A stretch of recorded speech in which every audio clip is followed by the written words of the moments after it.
मैं जानती थी, मैं बिल्कुल यही जानती थी कि ऐसा ही होगा। माँ, आप क्यों गई बाबा के पास? आप और मैं दोनों ही इस बात को बहुत अच्छे से जानते हैं कि बाबा इस शादी को तुड़वाने में हमारी कोई मदद नहीं करने वाले हैं, बल्कि वो तो हमारी अपोजिट टीम में ही खड़े होंगे। आप जानती हैं, उनको अपनी सगी बेटी से ज़्यादा अपनी वो सौतेली गोद ली हुई बेटी प्यारी है, फिर भी आप उनसे मदद मांगने चली गई। अब तो बाबा को भी हमारे प्लान के बारे में पता चल जाएगा। अब तो वो और भी सावधान हो जाएंगे, कहीं वो श्रेया को सब कुछ ना बता दे। बताते हैं तो बताने दे, मैं क्या डरती हूँ तेरे बाबा से? वैसे भी बहुत हो गई अब उनकी मनमानी, हमेशा क्या उनकी ही इस घर में चलेगी। उन्होंने कहा कि वो इस शादी को तुड़वाने में हमारी मदद नहीं करेंगे, तो क्या हुआ, उनके बिना भी हम ये काम कर सकते हैं। पर माँ, आप भी ये अच्छे से जानती हैं, अब जब बाबा को ये पता चल गया है कि मैं आरब से प्यार करती हूँ, तो वो और भी सावधान हो जाएंगे और शेयर और आरब को भी सावधान न कर दे कहीं। हमारा प्लान तो चौपट की चौपट ही रह जाएगा, हमारे हाथ कुछ नहीं आएगा। अब हमारा काम और भी मुश्किल हो गया है। मुझे तो लगता है अब मुझे उम्मीद लगानी ही नहीं चाहिए। बस मैं तो आरब और शेयर की शादी में एक दर्शक बन के रह जाऊंगी, उनकी शादी में तेरों के समय फूल फेंकती रह जाऊंगी। माँ, अगर ऐसा हुआ ना तो मैं जिंदा नहीं रह पाऊंगी। आप प्लीज कुछ करिए ना, वरना आपकी ये बेटी जीते जी मिट जाएगी। खबरदार है आरवी, आज ये बात बोल दी तूने अपने मुंह से।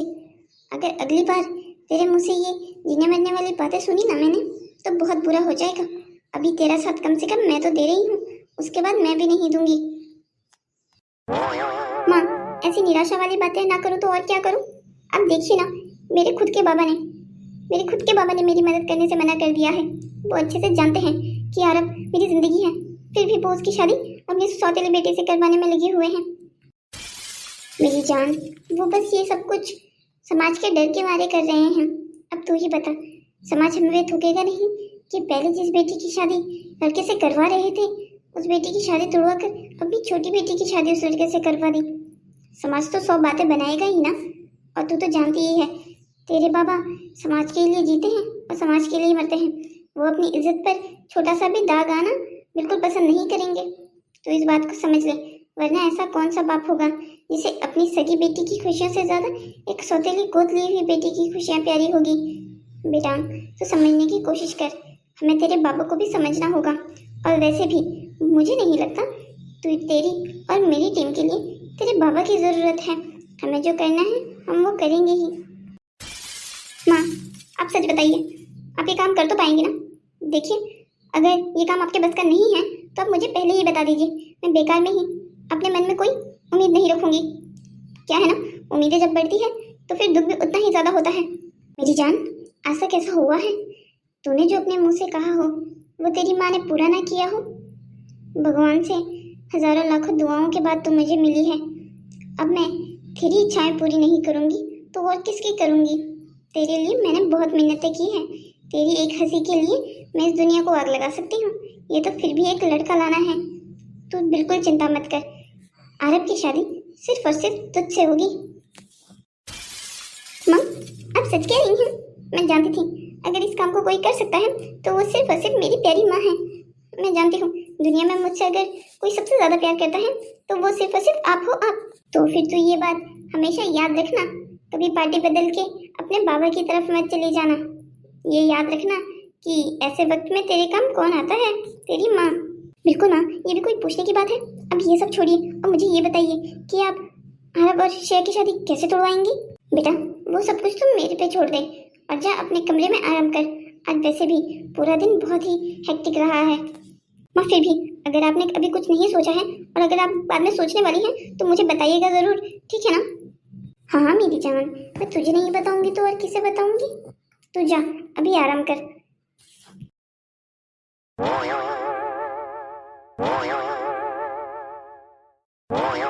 ये आरब भी ना बिल्कुल पागल है, पागल। अपनी ऐसी आदतों की वजह से ये मुझे भी बिगाड़ देगा। मुझे इसे समझाना होगा। पैसे पेड़ पे नहीं लगते हैं जो वो इस तरीके से खर्च करता है। बड़े घर का बेटा हुआ तो क्या, अपनी जिम्मेदारियों को भी तो समझना चाहिए।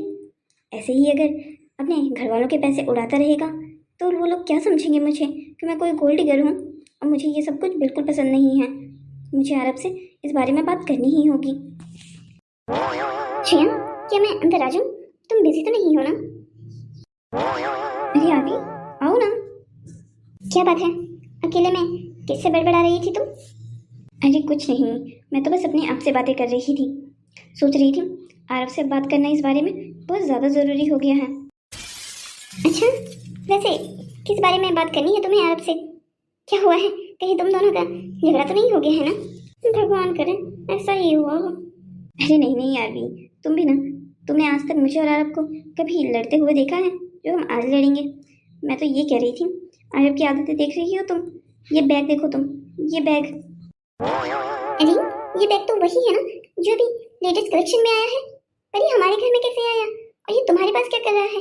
क्या इसे तुमने खरीदा है? अरे बाबा नहीं, तुम्हें क्या लगता है मैं 7 लाख रुपए इस बैग के दूंगी? पागल समझा है तुमने अपनी बहन को? तो फिर ये तुम्हारे पास क्या कर रहा है? ये बैग तो मेरी विश लिस्ट में कब से था। जब से इसका लॉन्च हुआ था तब से मैंने सोच रखा था कि मैं ये बैग लूंगी। आरवी, तुम्हें अगर ये बैग इतना ही पसंद आ रहा है सच में तो रख लो तुम। वैसे भी तुम तो ये बात अच्छे से जानती हो कि तुम्हारी बहन ऐसे महंगे बैग बिल्कुल यूज़ नहीं करती है। मुझे बिल्कुल अच्छा नहीं लगता है जब कोई इतने सारे पैसे एक छोटी सी लग्जरी आइटम के लिए खर्च कर देता है। तुम्हें अगर पसंद आ रहा है तो तुम इसे यूज़ कर सकती हो, बल्कि तुम ही रखो। वैसे भी मैं इस बैग के बारे में आरव से बात करने ही वाली थी। तुम्हें पता है उसने क्या किया? दुकान में ज़्यादा लोग थे इसलिए जानबूझकर उसने मेरे लिए ये बैग ले लिया ताकि मैं उससे बहस भी ना कर सकूँ ज़्यादा लोगों के सामने। उसे पसंद आया तो उसने खरीद लिए। उसे अच्छे से ये बात पता थी कि ज़्यादा लोगों के सामने मैं कुछ कह भी नहीं पाऊंगी उसे। ओह माय गॉड, आरव ने तुम्हें ये बैग बिना किसी ओकेजन के दे दिया? तुम दोनों तो आज आरव की शेरवानी की शॉपिंग करने गए थे और तुमने 7 लाख का बैग खुद के लिए ले लिया। वाह, क्या बात है तुम्हारी। आरवी, तुम ये क्या कह रही हो? तुमने शायद मेरी बात अच्छे से सुनी नहीं। मैंने तुम्हें कहा कि मैंने ये बैग नहीं लिया है। आरव ने जानबूझकर और ज़बरदस्ती से ये बैग मुझे दिलाया है। उसे ये बात अच्छे से पता है मुझे ऐसी लग्जरी आइटम बिल्कुल पसंद नहीं है। पर तुम तो उसे जानती हो ना, वो कितने खुले दिल का है। उसके हाथ तो पैसे खर्च करने के लिए जैसे हमेशा ही तैयार रहते हो। अरे बस बस सिया, अब बंद भी कर दो तुम ये नाटक करना। 7 लाख का बैग किसे पसंद नहीं आता है भला? ये नाटक ना जो तुम मेरे सामने कर रही हो ये आरव के सामने किया करो कि मुझे महंगी चीज़ें पसंद नहीं है, मुझे अच्छा नहीं लगता ये पैसे खर्च करना। ये नाटक तुम आरव के सामने करो तो अच्छा लगेगा। मैं अच्छे से जानती हूँ लग्जरी आइटम्स किस लड़की को पसंद नहीं होगी जो तुम्हें पसंद ना हो। और रही ये बात कि मैं बैग रख लूँ, तो ऐसा बिल्कुल नहीं हो सकता। मैं इतनी केपेबल हूँ कि मैं ये बैग खुद से खरीद सकूँ। अच्छा जी, ऐसी बात है? वैसे तुम इतनी कैपेबल कब हो गई कि तुम 7 लाख का बैग खरीद सको? जहाँ तक मैं जानती हूँ तुमने बचपन से लेके आज तक कोई काम नहीं किया है, ना कोई तुम्हारा ऐसा बिजनेस है जैसे तुम्हारी इनकम आती हो। तो तुम इतनी कैपेबल कैसे हो गई? मैं बाबा और माँ से पैसे ले लूँगी, उसमें क्या है? बाबा से और माँ से पैसे लेने हैं तो इसे कैपेबल होना कैसे कह सकते हैं? हाँ, इसे तुम डिपेंड होना ज़रूर कह सकती हो कि तुम इतनी बड़ी होकर भी आज तक बाबा और माँ पर डिपेंड हो। तो क्या हुआ, बाबा और माँ भी तो हमारे ही हैं। उनकी इन सारी प्रॉपर्टी पे मेरे अलावा और किसका हक है? और ऐसे भी अब तो तुम ससुराल चली जाओगी तो ये सब कुछ मेरा है। बिल्कुल आरवी, मैं ये बात अच्छे से जानती हूँ। तुम्हें मुझे ये बात को याद दिलाने की ज़रूरत नहीं है कि यहाँ पर जो भी कुछ है वो सब कुछ तुम्हारा है। मैं अपनी सच्चाई बचपन से ही जानती हूँ। तुम्हें मुझे बिल्कुल याद दिलाने की ज़रूरत नहीं है कि मैं इस घर में अनाथ बच्ची के तौर पर लाई गई थी। और मैंने ऐसा तो नहीं कहा श्रेया, तुम प्लीज़ मेरी बातों का गलत मतलब तो मत निकालो। वैसे भी तुम्हारी बचपन से यही आदत है, तुम में मेरी बातों का गलत मतलब निकालने की बहुत गंदी आदत है। मैं बातों का वही मतलब निकालती हूँ जो आगे वाला कहना चाहता है। मैं बेवकूफ़ नहीं हूँ आरवी। जो तुम मुझे एहसास दिलाती हो ना, वो एहसास मुझे पहले से ही है। तुम्हें चिंता करने की ज़रूरत नहीं है। मैंने इस प्रॉपर्टी का लालच ना कभी रखा था और ना कभी फ्यूचर में रखूँगी। ये सब कुछ तुम्हारा है और तुम्हारा ही रहेगा। वैसे भी अब तो तुम्हें खुश हो जाना चाहिए कि मेरी शादी हो रही है। तुम्हारी टेंशन दूर हो रही है तुमसे। चिंता मत करो, मैं बस कभी कभार माँ बाबा और तुमसे मिलने आ जाया करूँगी। तुमसे तो बात करना ही बेकार है। जानती हूँ आरवी, अच्छे से जानती हूँ। तुमने बचपन से लेके आज तक मुझे कभी अपनी बहन स्वीकार ही नहीं किया। पर मैं भगवान से हमेशा ये दुआ करती रहूँगी कि कभी ना कभी तो वो तुम्हारे दिल में मेरे लिए छोटी सी ही जगह बना दे। कुछ भी हो, पर मैंने तुम्हें सच्चे दिल से अपनी बहन माना है। हे भगवान, मुझे कुछ तो आइडिया दीजिए कि आखिर मैं किस तरीके से श्रेया और आरव की शादी रोक सकूं और अपनी बेटी को खुश कर सकूं। प्लीज़ भगवान मेरी मदद कीजिए। मैं अपनी बेटी से वादा कर चुकी हूँ, अब मुझे किसी भी हालत में इस वादे को पूरा करना ही होगा, वरना मेरी बेटी तो टूट जाएगी।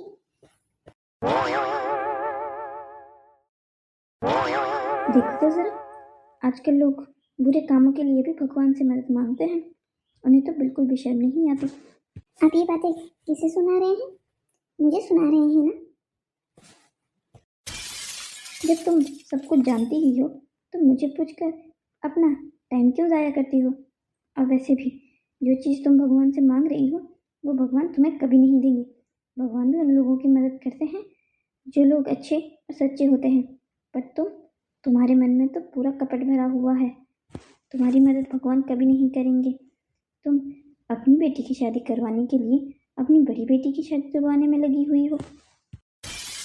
आखिर तुम कैसे बात हो? अपनी सौतेली बेटी को खुश करने के लिए तो अपनी सगी बेटी के हक छीन रहे हो। राधा, ऐसे कौन से हक हैं जो मैं आरती से छीन रहा हूँ? ज़रा मुझे भी बताने का कष्ट करोगे तुम? और वैसे भी तुम भी ये बात बहुत अच्छे से जानती हो कि श्रेया और आरव बचपन से एक दूसरे को पसंद करते हैं। उन दोनों के बीच आना बहुत बड़ा पाप होगा। 2 हफ्ते में उन लोगों की शादी है और तुम ये सब कुछ कर रही हो। मैं कहता हूँ ये सब कुछ छोड़ो और बेटी की शादी की तैयारियाँ करो, और ये बात आरवी को भी समझा दो। मैं समझाऊँगा तो शायद मेरा तरीका वैसा ना हो।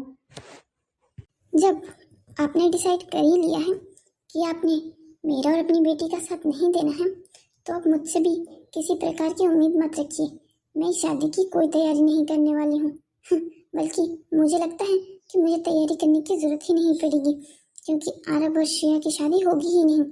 मैं ये शादी होने ही नहीं दूंगी, चाहे आप कुछ भी कर लें। हे भगवान, इस औरत को थोड़ी सद्बुद्धि दीजिए ताकि इसे सही रास्ता दिखे।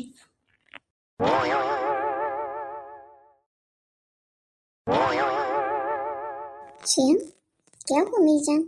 तुम इतना परेशान क्यों लग रही हो मुझे? माँ, क्या आप मेरी परेशानी का कारण जानते हुए भी ये सवाल पूछेंगी मुझसे?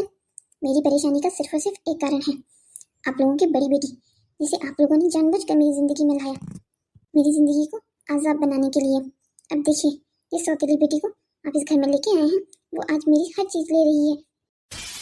मेरी जान, भला ऐसा भी हो सकता है कि वो तेरी माँ के होते हुए तेरी किसी भी चीज पर अपना हक जमाए? ऐसा कभी नहीं हो सकता, और ना ही तेरी माँ इतनी कोई कच्ची खिलाड़ी है जो ऐसा होने दे। तो बिल्कुल चिंता मत कर, तेरी चीज सिर्फ और सिर्फ जिंदगी भर तेरी ही रहेगी। माँ, आखिर कब तक आप मुझे ये झूठी तसल्लियाँ दिलाती रहेंगी? अब तो मैं थक चुकी हूँ आपकी इन झूठी तसल्लियों से भी, क्योंकि अब मैं सच्चाई जान चुकी हूँ।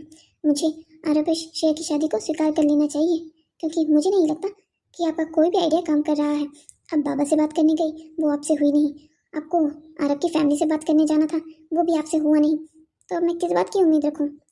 मुझे तो लगता है अब मुझे वरमाला लेकर बहन की शादी में स्टेज पर चढ़ना पड़ेगा।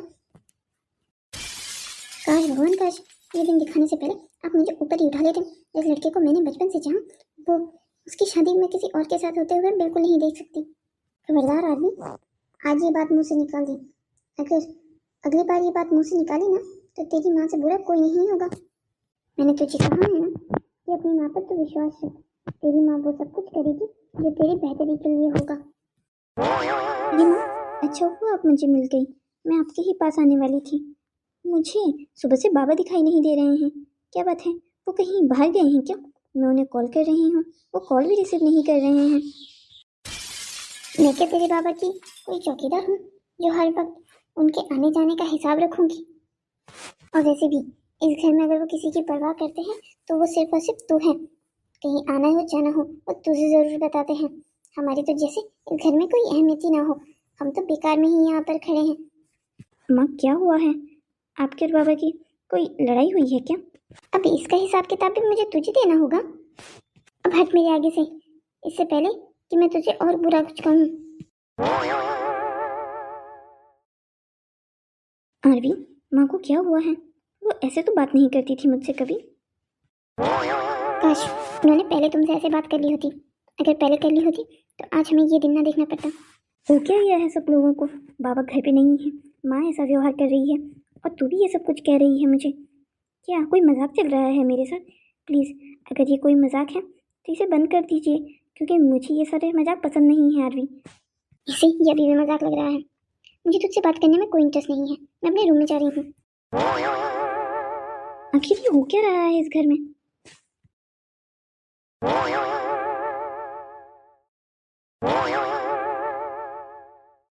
इस लड़के को देख देख कर तो अब मेरा सर भी चकराने लग गया है। आखिर इसे परेशानी क्या है? क्यों तब से इधर उधर चक्कर मारे जा रहा है? अरे बेटा, क्या बात है? क्या परेशानी है तुझे? 1 घंटे से देख रही हूँ मैं तुझे। क्यों घर को इधर उधर नापे जा रहा है? हे भगवान, मेरा पागल बेटा इतनी छोटी सी बात पे इतने समय से परेशान हो रहा है।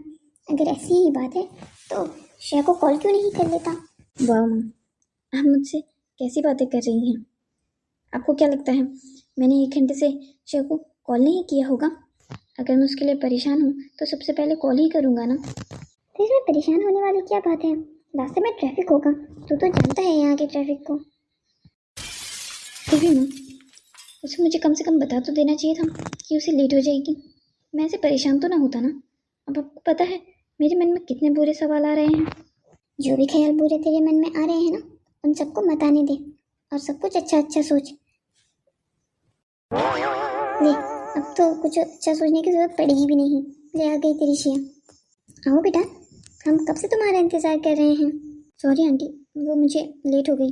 कोई बात नहीं बेटा, मैं समझती हूँ रास्ते में ट्रैफिक मिल गया होगा। अब ये बात तुम अपने आप को समझाओ, कब से परेशान हो रहा था तुम्हारे लिए। अच्छा तुम दोनों बैठो, मैं तुम्हारे लिए हॉट चॉकलेट बना के लेके आती हूँ।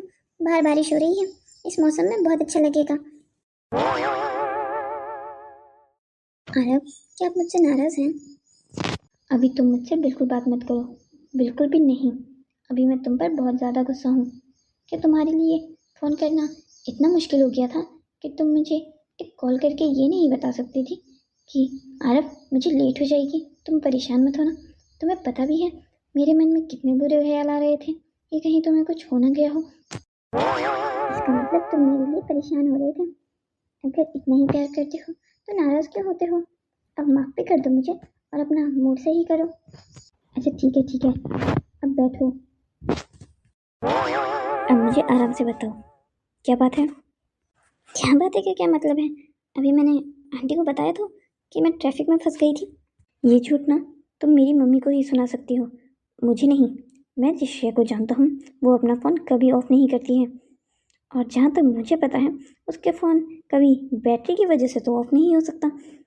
तो बताओ क्या बात है? तुमने जानबूझ के फ़ोन ऑफ किया था ना? हाँ, वो मैंने जानबूझ के फ़ोन ऑफ किया था। अरे पता नहीं, मुझे समझ ही नहीं आ रहा है घर में क्या हुआ है। बाबा सुबह से गायब हैं, माँ मुझसे अच्छे से बात नहीं कर रही है और आरवी भी किसी कारण के से मुझसे नाराज़ है। मुझे बिल्कुल कुछ समझ में नहीं आ रहा है कि आखिर ये सब कुछ हो क्या रहा है। शादी में सिर्फ 2 हफ्ते बचे हैं और घर में ये सब कुछ चल रहा है। मुझे बहुत डर लग रहा है, कहीं कुछ बुरा तो नहीं होने वाला है ना। अरे मेरी जान, इतनी छोटी सी बात पर इतना परेशान क्यों हो रही हो? शादी वाला घर है, थोड़ा हवड़ा दबड़ी तो मस्ती रहती है। और वैसे भी मुझे नहीं लगता कि तुम्हारे घर वाले तुमसे कोई बात छुपाएंगे। ऐसा तो मुझे भी नहीं लगता है, पर कुछ ना कुछ तो ऐसा हुआ है जिसकी वजह से सब लोगों का मूड खराब है, स्पेशली श्रेया और माँ का। अच्छा तो ठीक है, इतना परेशान होने वाली बात कौन सी है इसमें? इस बात को जवाब तो तुम्हारे पापा भी तुम्हें दे सकते हैं। उन्हें ज़रूर पता होगा कि आखिर तुम्हारी माँ और आरवी तुमसे क्यों नाराज़ हैं। वही तो, मैं बाबा से कब से बात करने की कोशिश कर रही हूँ, पर उन्होंने मुझे थोड़ी देर पहले मैसेज किया कि वो 2 घंटे बाद आने वाले हैं घर। अच्छा तो चलो अभी हम घर चलते हैं तुम्हारे। हाँ ठीक है, वैसे भी आज मेरा शॉपिंग करने का बिल्कुल कोई मूड नहीं है।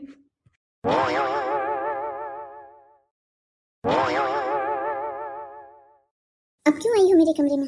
क्या सुबह बेइज्जती करवा के दिल नहीं भरा था क्या, जो अभी दोबारा मुझसे बेइज्जती करवाने आ गई हो? आखिर तुम्हें हुआ क्या है? तुम मुझे बताना पसंद करोगे?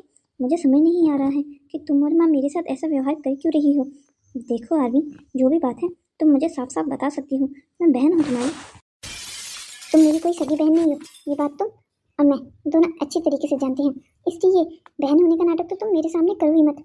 अगर तुम मेरी सगी बहन होती तो तुम क्या ये सब कुछ करती मेरे साथ, जॉब कर रही हो? आरवी देख, मुझे बिल्कुल भी कुछ समझ में नहीं आ रहा है कि आखिर तुम मुझसे किस बारे में बात कर रही हो। देखो, जो भी बात है तुम मुझे साफ साफ बता सकती हो। तुमने मेरे आरव को मुझसे छीन लिया, इससे ज्यादा और बुरा तुम मुझसे कर क्या सकती हो? आरवी, आरवी तुम ये क्या कह रही हो? क्या तो ये मजाक है? मजाक है ना? तुम आरव को पसंद करती हो? ये बात तुमने मुझे पहले कभी क्यों नहीं बताई? ये बात मैं तुम्हें कैसे बता दी? बचपन से लेके आज तक मुझे पसंद करती हूँ, पर नहीं, तुमने कभी उसका हाथ छोड़ा ही नहीं। ये मैं पकड़ सकती? तो क्या तुम इसीलिए मुझसे नाराज हो? और माँ भी ये बात जानती है? माँ भी ये बात जानती है और बाबा भी।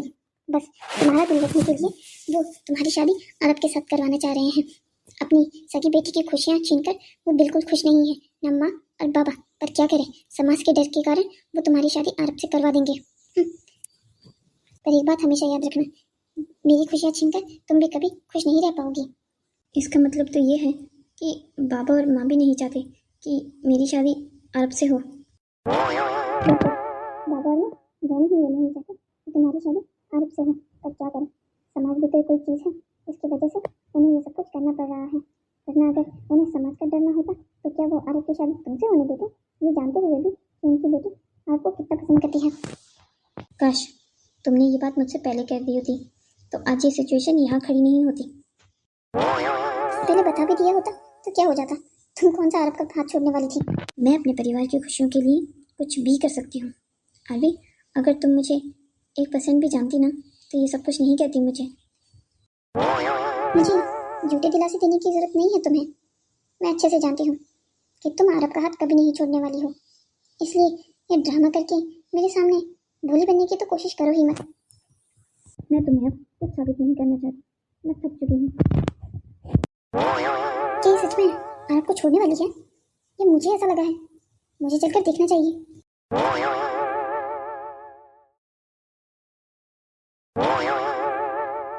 क्या हुआ श्रेया? तुमने बात की अपनी बहन से? क्या कहा उसने? क्या हुआ है तुम्हारी फैमिली को जो वो ऐसा व्यवहार कर रही है? हाँ, बात की मैंने उससे। अब मुझे पता भी लग गया है कि वो सब लोग ऐसा व्यवहार क्यों कर रहे थे मुझसे। अगर तुम बताना चाहो तो मुझे बता सकती हो कि क्या हुआ है। अरे, क्या तुम्हें पता था कि आरवी तुम्हें पसंद करती है? क्या? ये तुम क्या कह रही हो श्रेया? मैं भी इसी तरीके से शॉक हो गई थी जैसे अभी तुम हुए हो, पर मैं ये भी जानती थी कि तुम्हें इस मामले के बारे में कोई आइडिया नहीं है कि आरवी तुम्हें पसंद करती है। श्रेया, तुम मेरा विश्वास करो, मैंने आरवी को हमेशा अपनी छोटी बहन की तरह समझा है। मैं जानती हूँ आरव, तुम्हें सफाई देने की ज़रूरत नहीं है, पर आरवी ने ऐसा कुछ नहीं समझा। वो तो तुम्हारे साथ शादी के ख्वाब सजा रही है। लड़की पागल तो नहीं हो गई है ना? बचपन से वो मुझे और तुम्हें देखती आ रही है, फिर भी वो सब कुछ ऐसा कैसे सोच सकती है? आरव, ये सब कुछ तो मैं भी नहीं जानती कि उसके दिमाग में ये बातें कब कब आई, पर अब मुझे लगता है मैं ये शादी नहीं कर सकती हूँ। बाबा और माँ भी नहीं चाहते कि मैं तुमसे शादी करूँ। श्रेया, क्या ये कोई मजाक है? तुम्हें खुद भी सुनाई दे रहा है कि तुम क्या कह रही हो? तुम हमारे इतने सालों के रिश्ते को इस तरीके से ख़त्म करना चाहती हो? तुम्हें अभी पूरी बात पता भी नहीं है। आरवी ने जो कहा तुमने उस बात पर यकीन कर लिया। और वो मुझसे झूठ क्यों कहेगी? तभी तो तुम देखो ना, माँ और बाबा सुबह से ही मुझसे नाराज़ हैं। बाबा तो घर भी नहीं आ रहे हैं। इसका मतलब तो यही है ना कि आरवी ने जो भी कुछ कहा है वो सच है। बाबा भी नहीं चाहते कि मैं तुमसे शादी करूँ। तुम मुझे सब कुछ सच सच बताओ, आखिर तुम्हारे दिमाग में चल क्या रहा है? तुम क्या अब ये शादी तोड़ना चाहती हो? क्या तुम मुझे इतनी आसानी से छोड़ दोगी? हमारा इतने सालों का साथ को तुम सिर्फ और सिर्फ इसलिए छोड़ दोगी कि तुम्हारी बहन के मन में मेरे लिए फीलिंग्स है? अरे तुम सोच नहीं सकते हो मेरे लिए ये फैसला लेना कितना मुश्किल हो रहा है। तुम्हें छोड़ना जैसे मानो अपने आप को छोड़ देना। पर मैं क्या करूँ, मेरे पास कोई दूसरा रास्ता नहीं है।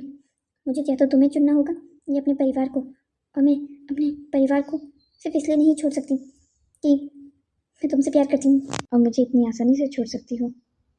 कितनी आसानी से तुमने ये सब कुछ कह दिया। मुझे लगता था दुनिया में तुम्हारे लिए कोई और इम्पोर्टेंट हो ना हो, तब मैं ज़रूर हूँगा। अच्छा है, तुमने आज मेरा ये भ्रम भी दूर कर दिया। Thank you so much Shreya, आज ये मेरी गलतफहमी दूर करने के लिए। अरे प्लीज़ तुम ऐसे नाराज़ होकर तो मत जाओ। तुम सुन भी पा रही हो जो तुम मुझसे कह रही हो? तुम मुझे कह रही हो कि मुझे नाराज़ होने का भी हक नहीं है। तुमने हमारे रिश्ते को इतनी आसानी से तोड़ दिया और मैं नाराज़ भी ना हूँ। पर तुम मुझे समझने की कोशिश क्यों नहीं करते? मैं अभी बहुत बड़ी मुश्किल में फंसी हुई हूँ। मैंने तो तुम्हें इस मुश्किल में नहीं डाला जो तुम मुझे इसकी सज़ा दे रही हो। मैंने ऐसा क्या कर दिया था तुम्हारे साथ जो तुमने मुझे इतना बड़ा गुनहगार बना दिया? ये बच्चों, क्या बात है? तुम्हारी आवाज़ बाहर तक सुनाई दे रही है। अंकल, अगर आप लोगों को ये शादी मंजूरी नहीं थी तो आप लोगों ने इस शादी के लिए पहले क्यों हामी भरी? आरव, बेटा क्या कह रहे हो ये? बोला हमें ये शादी मंजूर क्यों नहीं होगी? मैं अभी शादी के लिए हॉल बुक करके आया हूँ और तुम ये क्या अनाप आप बातें कर रहे हो? क्या क्या आप हमारी शादी के लिए हॉल बुक करने गए थे अंकल? हाँ बेटा, सुबह श्रेया घर पे नहीं थी तो उसे बताकर भी नहीं जा पाया। ऊपर से मेरा फ़ोन भी ऑफ हो गया था। पर बाबा, आप आरवी की बात नहीं जानते हो क्या? मैं समझाता हूँ तुम्हारी माँ और आरवी के मन में क्या चल रहा है, पर तुम्हें चिंता करने की ज़रूरत नहीं है। अब मैं आरवी की बेवकूफ़ी की वजह से अपनी बेटी का रिश्ता ख़राब नहीं कर सकता हूँ। मैं जानता था अंकल, आप ये सब कुछ जानकर हमारा साथ देंगे, ना कि आरवी और आंटी का। मैं श्रेया को यही बात समझा रहा था पर उसे समझ में नहीं आई। आपको पता भी है श्रेया ने भी मेरे साथ क्या किया है। उसने ये जानकर कि आरवी मुझसे प्यार करती है, उसने मुझे छोड़ने का डिसीजन ले लिया है। जो बात मेरे लिए बोलने के लिए भी इतनी मुश्किल होती है, वो श्रेया ने एक पल में उस बात का डिसीजन ले लिया। श्रेया बेटा, मैं ये क्या सुन रहा हूँ आरव से? तुम अपनी बहन के लिए अपना प्यार तक छोड़ने के लिए तैयार हो गई थी। बेटा, आजकल ऐसी बेटियाँ कहाँ होती हैं?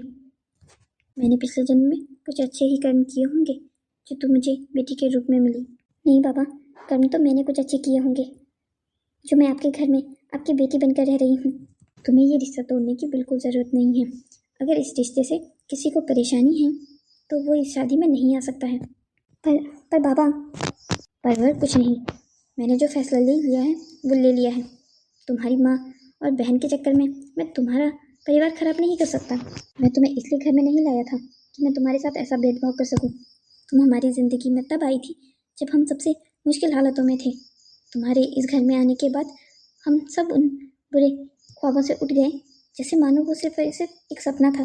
श्रेया, तुम हमारी पहली औलाद हो और हमेशा पहली ही रहोगी। जितना हक इस घर पे आरवी का है उससे ज़्यादा तुम्हारा है इस घर पे हक। तुम दोनों अब शादी की तैयारी करो और दोबारा इस बारे में कोई डिस्कशन नहीं सुनना चाहता मैं। आरव बेटा, तुम भी श्रेया की बातों को दिल पर मत लेना। मैं तुमसे अभी भी नाराज़ हूँ। अच्छा बाबा, मुझे माफ़ कर दो। मुझे लगा था बाबा भी यही चाहते हैं। और तुम जानते हो, दुनिया में अगर सबसे ज़्यादा मैं किसी से प्यार करती हूँ तो वो सिर्फ और सिर्फ बाबा हैं। और मैं ऐसा कोई काम नहीं करूँगी जो बाबा को पसंद ना आए। तो मैंने तो तुम्हें पहले ही कहा था, ऐसा हो ही नहीं सकता कि अंकल को ये सब कुछ मालूम हो और वो तब भी उन लोगों का साथ दें। अच्छा ठीक है ना, अब हो तो गई है मेरी गलतफहमी दूर। अब मुझसे नाराज़ मत हो। मैं तुमसे अभी भी नाराज़ हूँ। तुमने कितनी आसानी से, कितनी जल्दी मुझे छोड़ने का फैसला ले लिया। क्या इतना ही कच्चा था हमारा प्यार? अच्छा पापा, अब मुझे माफ़ भी कर दो, एक ही शर्त पर कि तुम अभी की अभी मेरे साथ शादी की शॉपिंग पर चलोगी। अच्छा ठीक है, चलो। हाँ, अभी मैं पूरी तरीके से नहीं माना हूँ। हेलो दोस्तों, तो कैसी लगी आपको हमारी कहानी? ऐसी ही और मज़ेदार कहानी को देखने के लिए हमारे चैनल को सब्सक्राइब करें, शेयर करें और हाँ, कमेंट करना मत भूलिएगा। अब हम मिलते हैं आपसे अगली कहानी में। तब तक के लिए बाय बाय दोस्तों।